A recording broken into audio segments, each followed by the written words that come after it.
with all the gloom and doom out there, there could be some light at the end of the tunnel.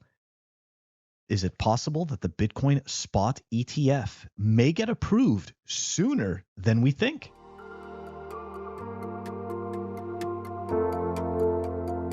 Welcome back, everyone. We are going to dive into some news that just dropped about the possible approval of the spot Bitcoin ETF. Now, why do I think this is signal? I'll explain, but I do think that we may be seeing this sooner than later. Let's dive into it. The SEC likely to approve all spot Bitcoin ETFs at once, says former BlackRock executive. Martin Bednall, former managing director at BlackRock and now CEO of Jacoby Asset Management, said the Securities and Exchange Commission is likely to approve all spot Bitcoin exchange-traded fund applications at the same time. That could be the perfect storm, by the way, especially with the halvening event around the corner. So we'd all love the perfect storm. But we understand how markets work. Sometimes we just don't get that perfect storm. Anyways, let's continue. Steven Schoenfeld, CEO at Van Eck-owned Market Vector Indexes, who was on the panel with Bednall, echoed him, saying that it's very likely that the SEC will approve all Bitcoin ETF applications simultaneously and that the approvals could now come in sooner than he previously expected. Very bullish, lots of hopium. We like this. 2 weeks ago, I would have said the approval is 9 to 12 months away, but sitting here today, I'd say it's closer 3 to 6 months away, Schoenfeld said.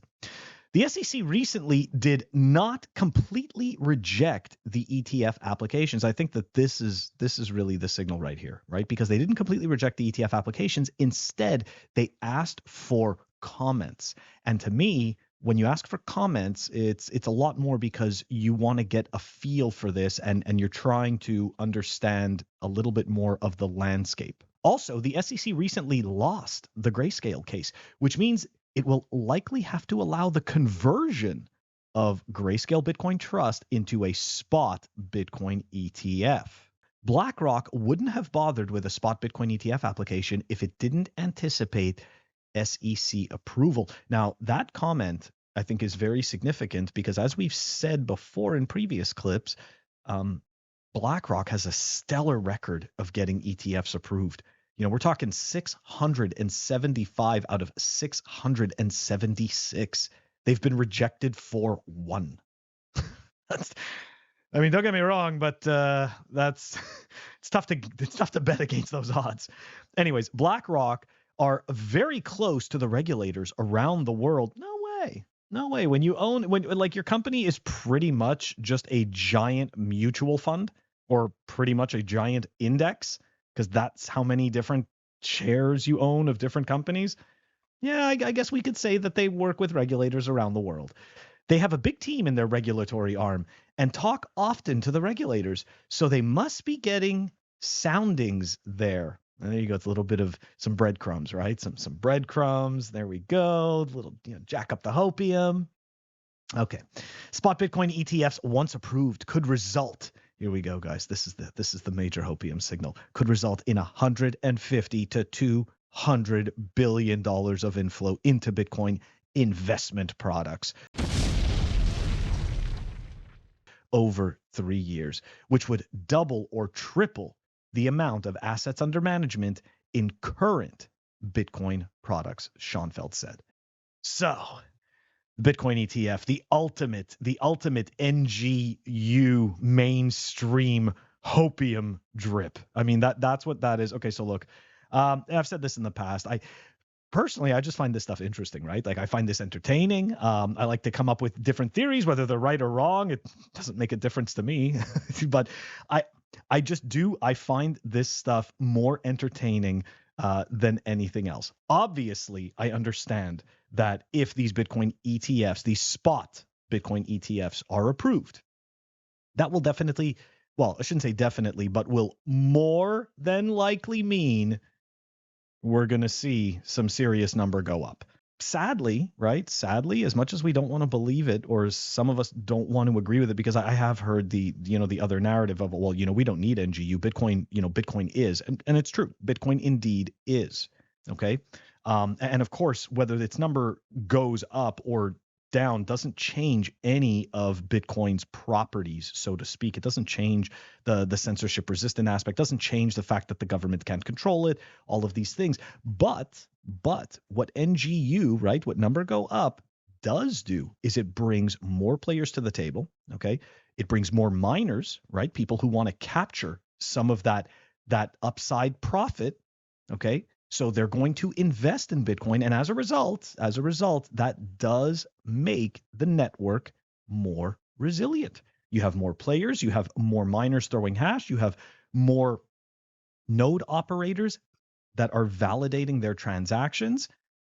This is what adoption, to me anyways, this is what adoption looks like. I've seen so many people expect these hockey stick curves. It's like, have you ever actually started doing something way at the beginning of it when it wasn't popular? And it took years. It took years to catch on. And I say that because I think of, growing up as a child of the 80s, growing up when skateboarding was, completely dead. Computers, nobody gave a shit about computers. Really, very few people did. There were many, many fads that nobody cared about yet, right? And they took years.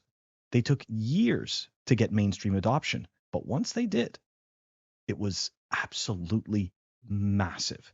And it has changed. It has changed the way that we look at things. I mean, just take a look, right? Kids used to not, it was a joke. The kids couldn't get paid to skateboard. Now all of a sudden you have a whole entire industry of people in the Olympics. You have like all of these, you have all of these competitions. You have sponsors. You have a whole entire ecosystem that just grew up around something like that. Just imagine the type of ecosystem and the type of community. Well, community, we're going to put that in brackets, right? Because it's really more of a network. But just imagine the overall size of the network and what can be done when Bitcoin starts to get to those levels, right? And we have an idea because we have the internet. Like when I was a kid, it was very, very difficult to get on the internet. You kind of did need to have some specialized knowledge, which right now in Bitcoin, you do need a certain amount of specialized knowledge. But you see, that level of specialized knowledge is getting smaller and smaller and smaller. And as a result, every time it gets smaller, more and more average people can join in and learn about it and feel comfortable about learning about it. So anyways, look, to go back to the Bitcoin ETF news, I frankly, I don't give a shit when they approve it. If you ask me, they have no choice but to approve it. You see, people sit there and think that Bitcoin needs these big players, but what you and what I don't really realize is these big players need Bitcoin. And the reason they need Bitcoin is because they constantly print money. So they need new shiny financial tools all the time to essentially entice the public to give them their money for management. So to me, it was never a matter of if they're going to be approving that Bitcoin spot ETF. It's a matter of when, because they are the ones that need access to Bitcoin.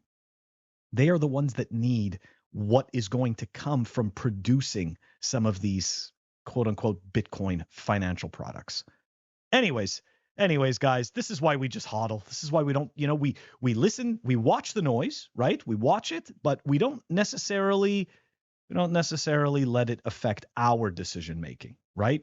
Just watching the show. That's all, watching the show. Anyways, guys, that does it for us today. If you enjoyed the content, please consider liking and subscribing. I will catch you guys all next week.